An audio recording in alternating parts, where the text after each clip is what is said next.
காற்று சுழற்சி காரணமாக தமிழகத்திற்கு பாதிப்பா என்பது குறித்து நம்ம பார்க்கலாம். நண்பர்களே, நீங்க மறக்காம ஒரு லைக் பண்ணுங்க, சப்ஸ்கிரைப் பண்ணி தொடர்ந்து சப்போர்ட் பண்ணுங்க.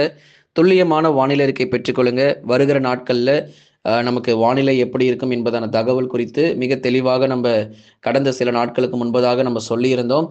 ஏற்கனவே அறிவிப்புகள் கொடுத்த மாரி பிப்ரவரி 20 முதல் 28 வரைக்கும் பரவலான மழை பொழிவு தென் மற்றும் மேற்கு தொடர்ச்சியில தொடர்ந்து நம்ம எதிர்பார்த்தோம். விட்டு விட்டு நல்ல ஒரு மழை கிடைச்சது.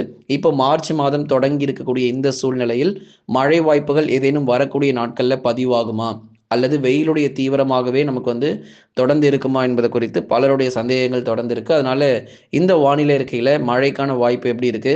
வெயிலுடைய தீவிரம் எந்த அளவுக்கு வரக்கூடிய நாட்கள்ல இருக்க போகுது? எல்னினோவின் தாக்கம் எப்படி இருக்கும்? எந்த நாட்கள்ல தொடங்க இருக்கும்? அதனால கோடை காலங்களில் புயல் வாய்ப்புகள் மற்றும் புயல் சின்னங்கள் ஏதேனும் உருவாக வாய்ப்புகள் இருக்குமா? அது தமிழகத்தை ஒட்டி நகர்ந்து வருமா என்கின்ற பல கேள்விகளுக்கு தொடர்ந்து இதில் நம்ம பதிலை கொடுத்திருக்கிறோம். கடைசி வரைக்கும் வானிலை அறிக்கையை கேட்டு நீங்க பயன்பெறுங்க. துல்லியமான வானிலை அறிக்கையை ஒவ்வொரு நாளும் பெற்றுக்கொள்ளுங்க. மறக்காம அந்த லைக் பட்டனை எல்லாருமே கிளிக் பண்ணுங்க. ஏன்னா சிலர் மறந்துடுறீங்க. நண்பர்கள் உறவினர்கள் தெரியப்படுத்த ஷேர் பண்ணுங்க. அவங்களும் பார்த்து பயன்பெறட்டும். நம்ம சேனலை மறக்காம சப்ஸ்கிரைபும் பண்ணி வச்சுக்கோங்க. மன்னார் வளைகுடா மற்றும் அதனை ஒட்டிய பகுதிகளின் மேல் ஒரு வளிமண்டல கீழடுக்கு சுழற்சி பொறுத்த வரைக்கும் நிலவி கொண்டிருக்கிறது. ஏற்கனவே நம்ம சொல்லியிருந்தபடி 2 சுழற்சிகள் நிலவி கொண்டிருக்கிறது நம்ம பார்க்கிறோம். ஒன்று மன்னார் வளைகுடா பகுதிகளில், இன்னொன்று தெற்கு வங்கக்கடல் மற்றும் அந்த மத்திய பகுதிகளில் அதனை ஒட்டி இருக்கக்கூடிய பூமத்திய ரேகைக்கு அருகில் உள்ள பகுதிகளிலும் 2 சுழற்சிகள் பொறுத்த வரைக்கும் நிலவி கொண்டிருக்கு. ஒன்று மன்னார் வளைகுடா மற்றும் அதனை ஒட்டிய பகுதிகளின் மேல் ஒரு வளிமண்டல கீழடுக்கு சுழற்சியானது நிலவி கொண்டிருக்கிறது. இன்னொரு பக்கம் தெற்கு வங்கக்கடல் மத்திய பகுதிகள் மற்றும் அதனை ஒட்டி இருக்கக்கூடிய அந்த பூமத்திய ரேகைக்கு அருகில் உள்ள இந்திய பெருங்கடல் மேல் ஒரு வளிமண்டல கீழடுக்கு சுழற்சி பொறுத்த வரைக்கும் தற்போதைய நிலவரப்படி நிலவி கொண்டிருக்கிறது நம்ம பார்க்கிறோம். ஆனால் இதனால பெரிதளவில் நமக்கு மழை பொழிவுகள் அல்லது மழை வாய்ப்புகள் வருமானா கண்டிப்பாக கிடையாது. இந்த சுழற்சிகள்னால பெரிதளவில் நமக்கு எங்கேயும் பாதிப்புகள் இருக்க போறதில்லை. ஏற்கனவே கடந்த ஜனவரி 19ஆம் தேதியோட வடகிழக்கு பருவமழை முடிவுக்கு வந்தாச்சு அப்படிங்கிற அறிவிப்புகளோட தொடர்ந்து இப்போ கிட்டத்தட்ட 1.5 மாதம் கடந்து போயிருக்கு. வடகிழக்கு பருவமழை முடிஞ்சு. வடகிழக்கு பருவமழை முடிஞ்சாலும் நமக்கு பிப்ரவரியில ஒரு சில நாட்கள் நமக்கு மழை தொடர்ந்து வந்ததை நம்ம பார்த்தோம். இந்த மார்ச், ஏப்ரல் மற்றும் மே மாதங்கள் முழுவதுமாக ஒரு வெப்பசலன இடிமழை நம்பிதான் இருக்கிறோம். நமக்கு ஒரு பருவமழை அப்படிங்கிறது, கடல் காற்று அப்படிங்கிறது இப்போ நேரடியாக நமக்கு வீச தொடங்கலை. ஏன்னா இப்போ நம்ம காற்றுடைய திசை எல்லாமே நமக்கு மாறியாச்சு. இனி வருகிற நாட்கள்ல எந்த ஒரு வலுவான நிகழ்வுகள் வங்கக்கடல் பகுதிகளில் உருவானாலும் அது ஒரிசாவோ, மேற்கு வங்கமோ, சத்தீஸ்கரோ அல்லது மியான்மர் பகுதிகளுக்கோ தான் நோக்கி நகருமே தவிர நமக்கு அதாவது தமிழ்நாட்டுக்கு நேரடியாக கரை கடப்பதற்கான வாய்ப்புகளையும் அதிகம் எதிர்பார்க்க முடியாது. இந்த சூழ்நிலையில நமக்கு மழைக்கான வாய்ப்புகள், கடல் காற்று நேரடியாக வீச முடியாத இந்த நிலையில் பகல் நேர வெப்பநிலையானது அதிகரிக்க ஆரம்பிக்கும். குறிப்பாக வட தமிழக உள் மாவட்டங்கள் உஷாரா இருங்க. வட தமிழக உள் மாவட்டங்கள்ல இயல்பிலிருந்து கூடுதல் வெப்பநிலை கண்டிப்பா பதிவாகும். ஏன்னா நமக்கு வறண்ட காற்று வரும்போது நமக்கு நிச்சயமாக வெப்பநிலை, பகல் நேர வெப்பநிலை பொறுத்த வரைக்கும் உறுதியாக நமக்கு அதிகரிக்கும். வறண்ட வானிலையை நிலவுவதற்கான வாய்ப்பும் வருகிற நாட்கள்ல அதிகம் நம்ம எதிர்பார்க்கிறோம். அப்போ உள் மாவட்டத்தில் இயல்பிலிருந்து கூடுதல் வெப்பநிலை பதிவாகும். அப்போ எந்தெந்த மாவட்டங்களில் இயல்பிலிருந்து முதலாவது கூடுதல் வெப்பநிலை பதிவாகும் அப்படிங்கிறத மாவட்டத்தினுடைய பட்டியல் நம்ம பார்த்துடலாம். வேலூர் மாவட்டங்களில் கூடுதல் வெப்பநிலை பதிவாகும். ஏன்னா இங்கே தான் 38 டிகிரி செல்சியஸ் பதிவாகியிருக்கு. தமிழ்நாட்டில் 38 டிகிரி செல்சியஸ் பதிவாக ஆரம்பிச்சிருச்சு. 100 டிகிரி ஃபாரன்ஹீட் உறுதி அப்படிங்கிறத ஏற்கனவே நம்ம சொல்லியிருந்தோம். சதமடிக்கும் வெயில் தமிழகத்தில் உறுதியாக வெயில் பொறுத்த வரைக்கும் சதமடிக்கும். 100 டிகிரி ஃபாரன்ஹீட்டுங்கிறது சாதாரணமாக பதிவாகும்.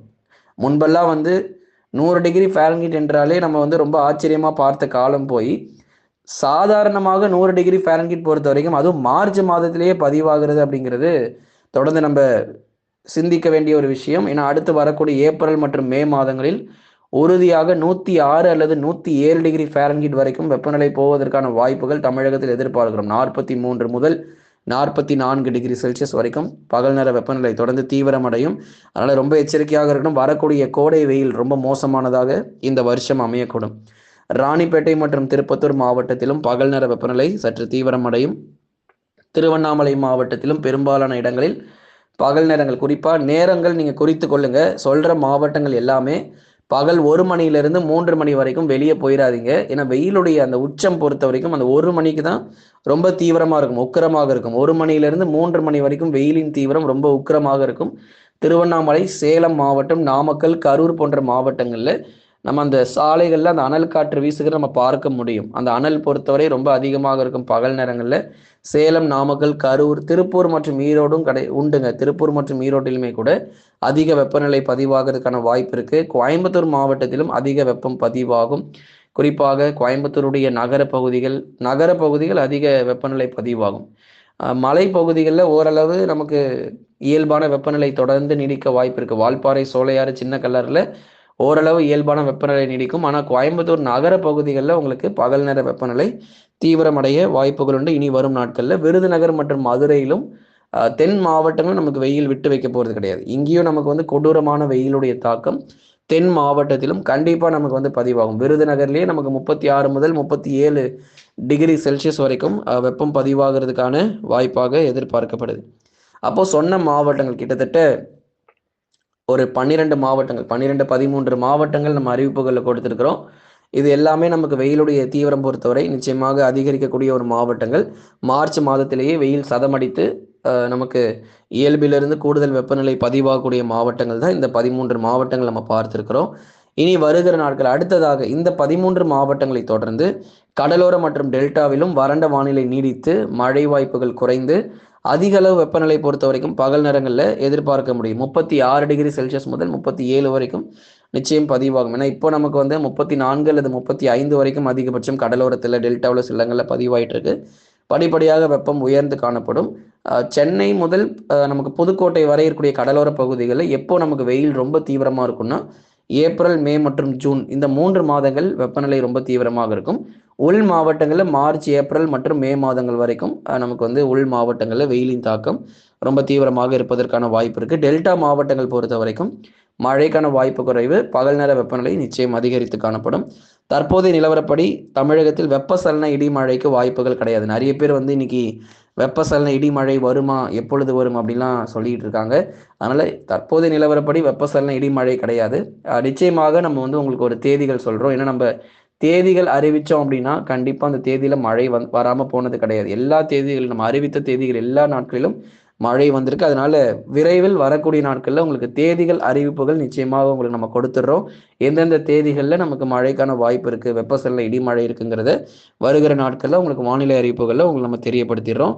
கடந்த 24 மணி நேரத்தில் பதிவான அதிகபட்ச வெப்பநிலை பொறுத்த வரைக்கும் வேலூர் மாவட்டத்தில் 38 டிகிரி செல்சியஸ் பதிவாயிருக்கு. அதுதான் நம்ம இந்த வானிலை அறிக்கை ஆரம்பத்திலே சொன்னோம்.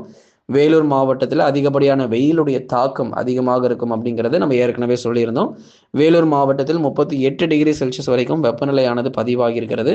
தொடர்ந்து வருகிற நாட்களிலும் பகல் நேர வெப்பநிலை பொறுத்தவரை தொடர்ந்து தீவிரமடையும். நண்பர்களை நீங்க மறக்காம ஒரு லைக் பண்ணுங்க, சப்ஸ்கிரைப் பண்ணி தொடர்ந்து சப்போர்ட் பண்ணுங்க. துல்லியமான வானிலை அறிக்கையும் பெற்றுக்கொள்ளுங்க.